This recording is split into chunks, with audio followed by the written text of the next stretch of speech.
Hello everyone, welcome back to WS cube cyber security. And आज की video में हम डिकोडर टैब को समझने वाले हैं। वैसे तो ये काफ़ी हेल्पफुल है एंड काफ़ी सिंपल टू यूज़ है। तो चलिए जल्दी से चलते हैं हमारे वेबसूट पे एंड इसे चेक करते हैं कि ये वर्क कैसे करता है।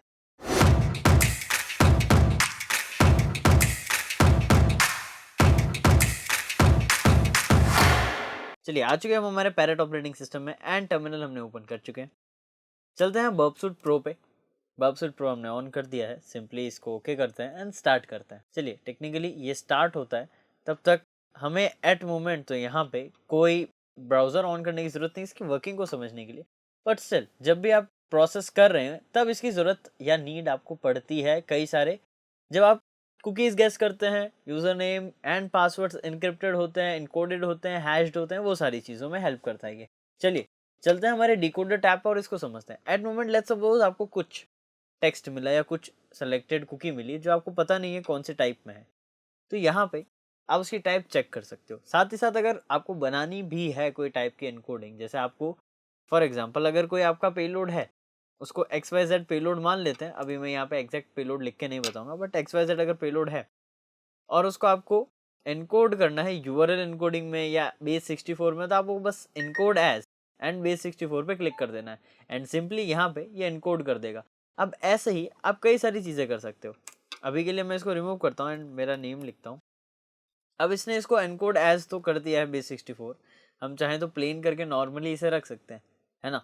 हम चाहें तो इसको मल्टीपल टाइम भी इनकोड कर सकते हैं। अभी यहाँ पे मैं एनकोड एज इसको करता हूँ यूआरएल। अब यूआरएल इनकोडिंग मैंने कर दी है।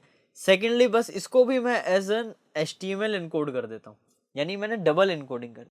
अब अगर आपके पास कभी यहाँ पे डबल इनकोडिंग आपको मिलती है तो आप क्या कर सकते हो। वैसे अगर आपके पास प्रोसेस आपको आइडिया है कि कौन सी इनकोडिंग यूज़ हुई है तो आपको डिकोड एज एंड यहाँ पे हमने अगर एचटीएमएल किया था सेम एचटीएमएल से करेंगे एंड हमें यहाँ पे मिल चुका है जो हमने एनकोड किया था। तो एज सच यहाँ पे इसको भी डिकोड एज करते हैं और अगर हमने यहाँ पे यूआरएल किया था तो यहाँ पे हमारा प्लेन टेक्स्ट आ चुका है। अब ऐसे ही यहाँ पे कई सारे और फंक्शंस हैं जो कि डिकोड और इनकोड के अलावा यहाँ स्मार्ट डिकोड भी है जो कि आपको यहाँ मिल रहा होगा। आप हैशिंग भी कर सकते हो। जैसे फॉर एग्जांपल अगर मैं मेरा नेम लिखता हूँ और इसको हैश में कन्वर्ट करता हूँ, जो कि MD5 लेट्स सपोज MD5 में कन्वर्ट करता है एंड हैक्स नहीं, मैं इसको टेक्स्ट में कन्वर्ट करना चाहूँगा। एक काम करते हैं, सारी चीज़ों को ना सिंपल कर देते हैं एंड इसी को यहाँ से एनकोड एज सॉरी हम यहाँ पे हैश एज MD5 करते हैं तो ये MD5 हैश में कन्वर्ट हो गया। यहाँ पे इस तरीके से ऐसे कन्वर्ट हो सकता है। हेक्स कोडिंग में भी कर सकते हो आप। एंड अगर आपको कई मोमेंट में ऐसा होता है कि आपको आइडिया नहीं होता है कौन से टाइप की इनकोडिंग यूज़ हुई है, तो यहाँ पर एक ऑप्शन है आपके लिए स्मार्ट डिकोड, जिसको आप क्लिक करोगे तो ये अपने एंड पे कोशिश करेगा डिकोडिंग करने की। अभी के लिए फॉर एग्जांपल अगर मैं आपको बताता हूँ, यहाँ पे मैं अपना नाम लिखता हूँ एंड इसको एनकोड एज करता हूँ यूआरएल। यूआरएल इनकोडिंग में ये है। स्मार्ट डिकोड अगर मैं करता हूँ तो स्मार्ट डिकोडिंग से इसने पता लगा लिया यूआरएल इनकोडिंग यूज़ हुई थी एंड जो ओरिजिनल टेक्स्ट है वो बता दिया। अब हर बार ऐसा नहीं होगा कि ये वर्क करे। जैसे कि अगर मैं यहाँ पर कुछ रैंडमाइज्ड लिखता हूँ, एनकोड करता हूँ हेक्स में, या फिर एनकोड कर सकता हूँ मैं चाहूँ तो बाइनरी में भी इनकोड कर सकता हूँ। मैंने बाइनरी में इनकोड कर दिया है। इनकोड एज मैं कर देता हूँ HTML। चलिए यहाँ पे HTML की तरह इनकोड करके देख एंड डिकोड एज अगर आप HTML करते हो तो आपको यहाँ फाइनल टेक्स्ट मिल जाएगा।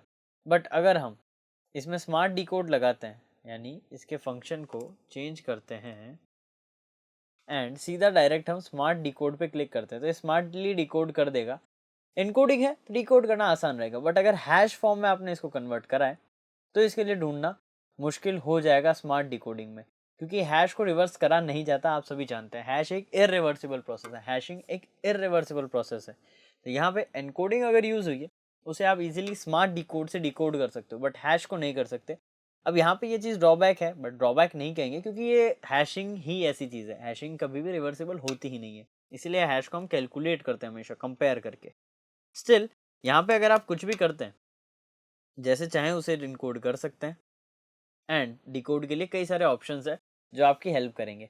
Multiple encoding and multiple layer decoding में भी ये काफ़ी हेल्पफुल रहता है, जो कि हमें एक ही इंटरफेस में इंटीग्रेटेड मिल रहा है पेनिट्रेशन टेस्टिंग के दौरान, तो हमारे लिए बहुत बेटर ऑप्शन है।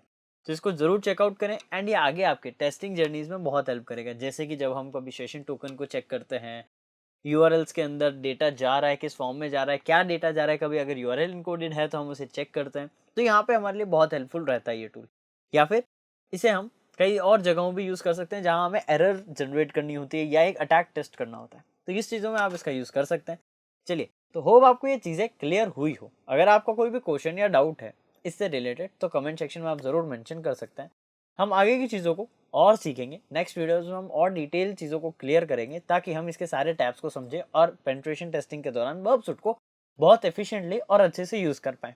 तो होप आपको सारे कंसेप्ट्स क्लियर हो। तो मिलता हूं आपसे नेक्स्ट वीडियो में और अमेजिंग इन्फॉर्मेटिव नॉलेजेबल कंटेंट के साथ। Till then, this is Ankur Joshi signing of.